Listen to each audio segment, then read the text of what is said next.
I've always loved art. Like, when I was sort of a kid, I wanted to be an artist.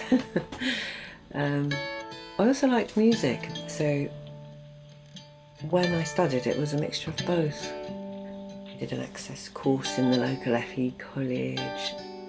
Then I found a part-time course in Sheffield at Hallam University, and I did that for 5 years.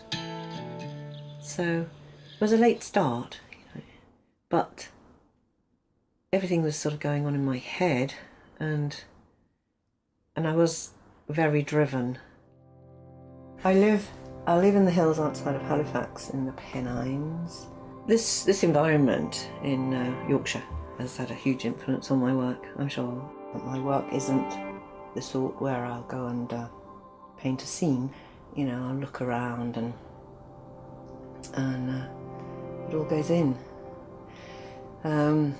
Other things come out too. I mean, I don't know, and that's part of the mystery of it, really, because the way that I paint is very much from sort of unconscious, I suppose.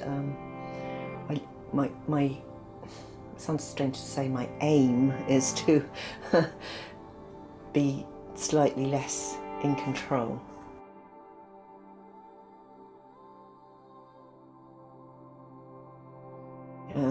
And that's the whole essence of what I enjoy, really, is just seeing what might come out if I just kind of let it. The starting is hard, and sometimes I just have to get rid of the whiteness. I think a lot of artists would say this, they will do something, anything to sort of take the edge off that large white rectangle. And from there, more paint goes on, just more marks, more gestures, just different colours go on, different layers, bits you want to keep, bits you don't want to keep, so you paint over them. And then, suddenly something happens, and yes. And it's such a great feeling because you didn't know it was going to be like that.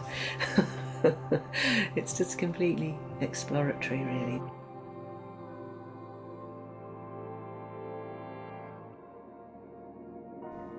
And so sometimes I'll accept that finished thing, and sometimes I just need to rough it up a bit more. I've had a lot of support, inner support, from working to themes. It might be, a certain title or a certain poem. One whole series of paintings was called Walking the Coast, and that was at the back of my mind for the whole lot.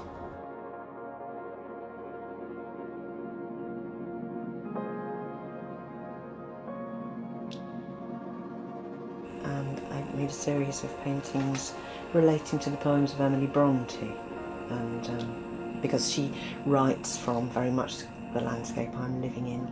And I read all her poems, and there was always a phrase that would absolutely leap out at me, and I used those as my titles, and I kind of started off from the titles, and I tried to keep it within those sort of parameters, really.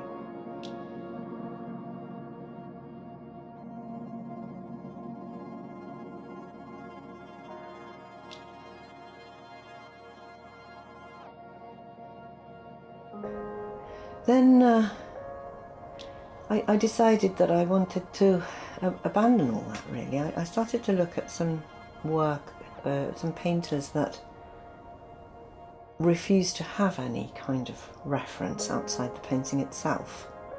I suppose to me it means I'm being more daring. I'm saying, look, I don't mind if you understand this or not, if you think you understand it or not. I'm not giving you any help. This is just it, Take it or leave it, really. It's great. I'm just enjoying it so much. I'm just really loving it.